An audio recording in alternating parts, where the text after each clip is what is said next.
My husband got upset when he saw the remittance to my mom was only $670. Look at your mom's account, I told him plainly.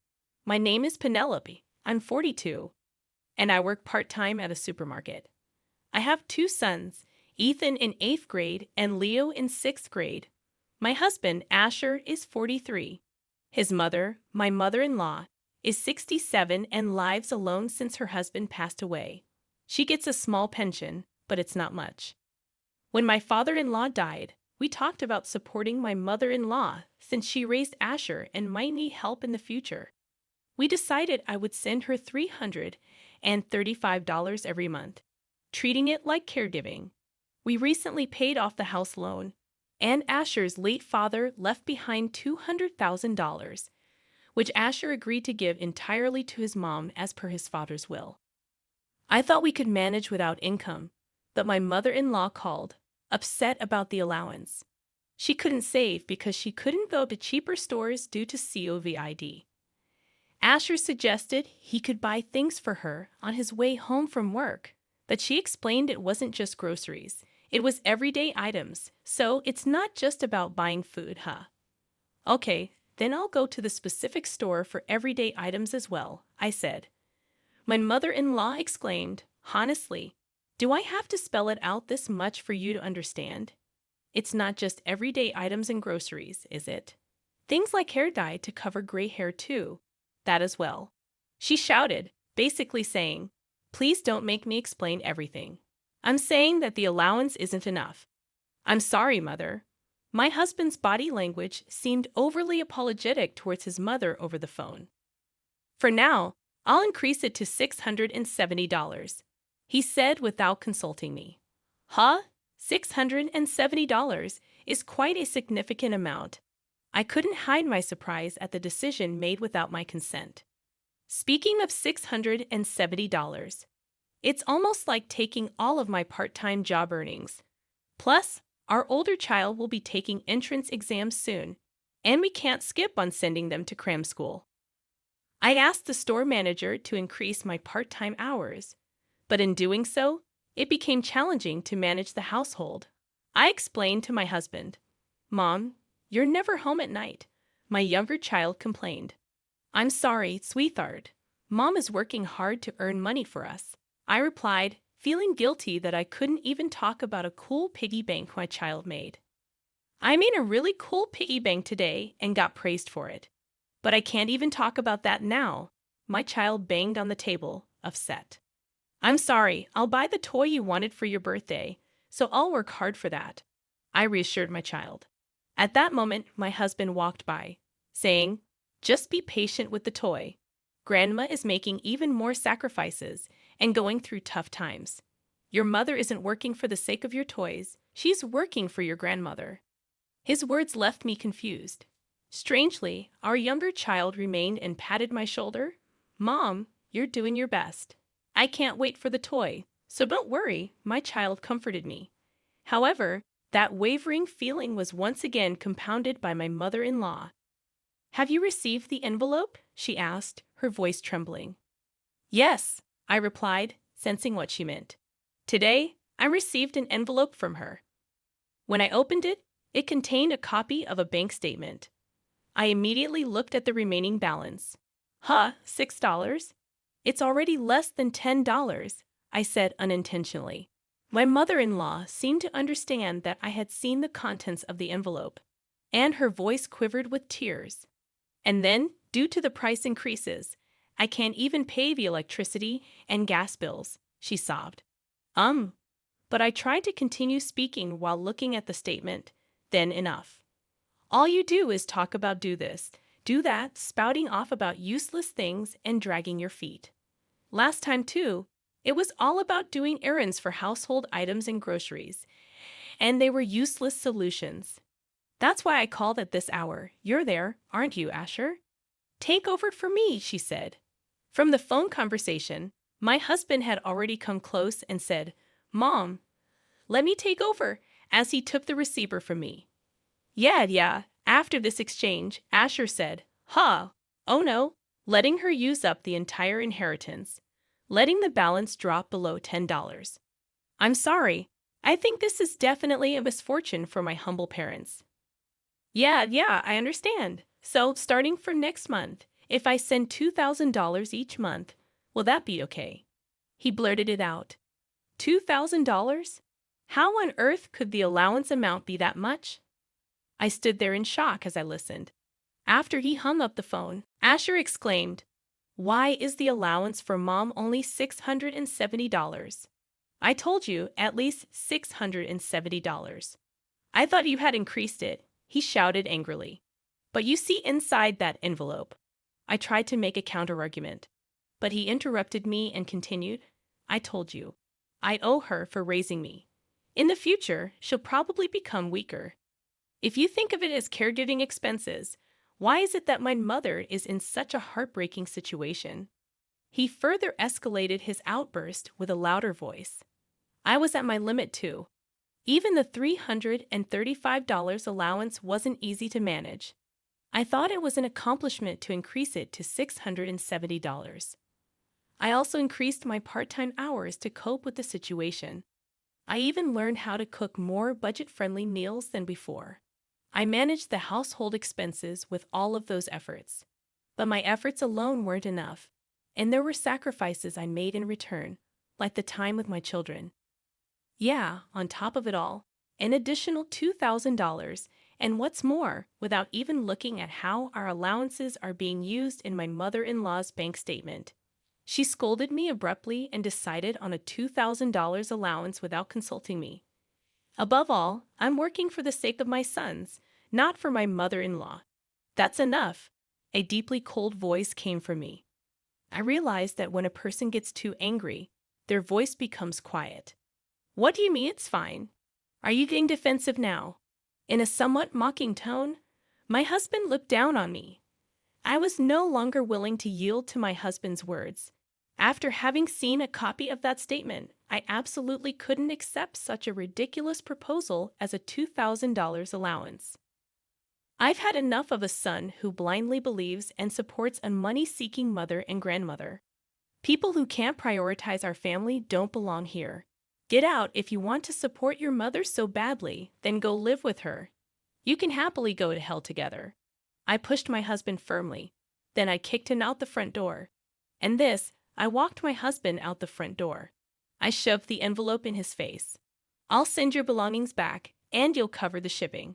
Take a close look at the contents of your mother's bank statement." "Huh?" my husband asked in response, but I just closed the door with a laugh. Bang. "What's going on, Mom?" Hearing the commotion, our two children came downstairs. "Well, you two, your father said he wants to spend more money on you. And he asked Grandma to spend more too." I couldn't stand it any longer, so I said to the children, "I see. If you decided this, Mom, it must be for the best for this house." "I'll follow your lead," my older child said. "Well, that toy. I'll wait for it until I'm an adult, no matter how many years it takes, so I'll cheer up," my younger son said to me. "Thank you, my sons." 1 week later, "Help me," my husband called me. "What about?" I replied coldly. "Could you at least listen to my story?" he stammered. But my husband keeps going, clinging to his speech. I had to stifle my laughter on the phone. "I can't believe that you would believe your mother wholeheartedly and then blur out such an outrageous proposal. I can't believe you're calling me now and wanting to get back together. You really have no idea how praising you are, huh? That's just how you are. You're the type who, in moments like this, says huh and questions everything, oblivious to your own indecisiveness. You casually involve others. When pointed out, you react as if it's unexpected." "Well, but I suppose it wouldn't hurt to have one final conversation. I want to deliver those last words in person. It's important for the children, and closure matters. I have agreed to meet with my husband in this house. Oh, and make sure to bring all of your mother's credit card statements." Okay, at that moment, my husband and mother-in-law arrived, their lives in disarray. I'm sure I thought this was going to be an absolute bust. "If you just calmed down and looked at the statement, you'd have figured it out," I said. "You insulted me outright and ended up believing your mother, didn't you?" I responded nonchalantly. "So, Can you show me the statement? My husband put the statement out on the table with trembling hands, and while looking down at it, I asked, "What have you learned?" And then my mom, she used the money I sent her for electricity, gas, food. It wasn't just for living expenses, he said in a voice barely louder than a mosquito's buzz. It wasn't just for living expenses, was it? Actually, the other purpose was the main one, right? Please say it with your own mouth. She was a member of an escort club. I'll actually get my husband to say it, his withered confession accompanied by my mother-in-law's trembling lips. I was absolutely delighted, and I couldn't help but laugh. That's right.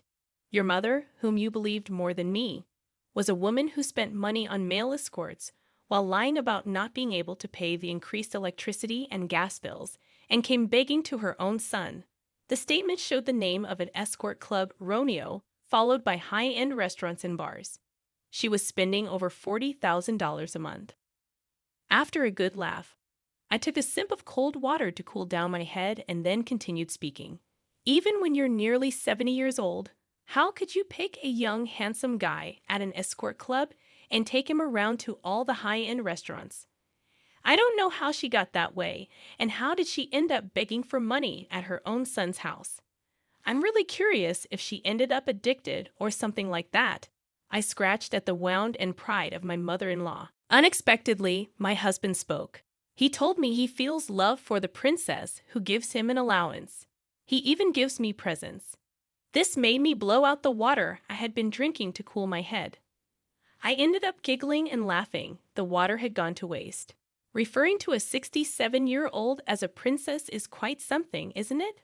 Well, by uttering words, some people fall for it, like my mother-in-law becoming like a man's personal ATM. So they'll keep saying those words, won't they? However, I took another sip of water. If you're giving an escort guy an allowance, you must be withdrawing a considerable amount, right? It wasn't my mother-in-law who visibly shuddered. The voice that uttered this was indeed my husband's. I placed a piece of paper on the table. It was a business card with a handwritten message. It was fun meeting you today. I love you. Please request me again. My husband stared at the business card on the table. I didn't expect to be kicked out of the house all of a sudden. I didn't even tidy up my own room, did I? I found your stuff while I was cleaning up your things. Even the strange money deductions, it all makes sense now, he said. Yes, that's right. So it's not just my fault, my mother-in-law shouted in a loud voice. There was a glass of lemonade in front of her, but she hadn't touched it at all. It might be expected since she had been continuously blamed. However, as the target of blame shifted, she attempted an unexpected turnaround. What? My husband's voice trembled as he reacted to this blow. But because I've been laughed at this much, am I the only one being ridiculous? Isn't that so unfair? No, just wait a minute. You're making me spend this much money, and now you're saying this. That's my line. Asking for money because your allowance isn't enough. I can't believe you're into escort girls too. Like parent, like child. Must be an annoying way to spend money. It's over now, isn't it? Both of you are done, I said. At my words, both my husband and mother-in-law had no words left. Enough is enough. I called the children on the second floor. Come down for a minute. The two children came down. We're parting ways because your dad and grandma have been spending too much money on themselves until now, I said. Your dad has been spending a lot of money on another woman, and your grandma has been spending a lot of money on a younger man. They want even more, I explained candidly. Hold on, don't say that in front of the kids. My husband tried to intervene. No, if we're using money like that, Mom will have no choice but to say something. I don't like you, Dad, trying to hide things, the older child continued. I mean, giving money to other people and then saying there's no money for toys. Don't mess around. I might be okay without toys, but my big brother probably has tutoring fees to pay, the younger one said. That's right, that's right. You see, I want to use the money for your future. Now say goodbye to people who spend their money on strangers, I said. On hearing my words, my older child said, it's goodbye for us too. And my younger child said, I'll learn to do without toys. It's despicable that he spent money on something other than you, Mom. In the end, it was only natural, but I cut ties with both my husband and my mother-in-law. I got a large amount of alimony because of the divorce due to my husband and mother-in-law's spending. On the other hand, my husband and mother-in-law, who had once indulged in frivolous spending, were a regrettable case, and I could anticipate the consequences. They continued to indulge until they hit rock bottom. As a result, it seems they accumulated debts to the extent that they had to let go of the house, even though they have to pay both alimony and child support. What on earth are they doing? Of course, I have no intention of making concessions. I expect them to pay in full. I continued to work part-time after that. We couldn't afford many luxuries, but somehow the three of us managed to lead a decent life. It's modest, but I want to do what I can for the children. I hope to continue living harmoniously with the three of us in the future.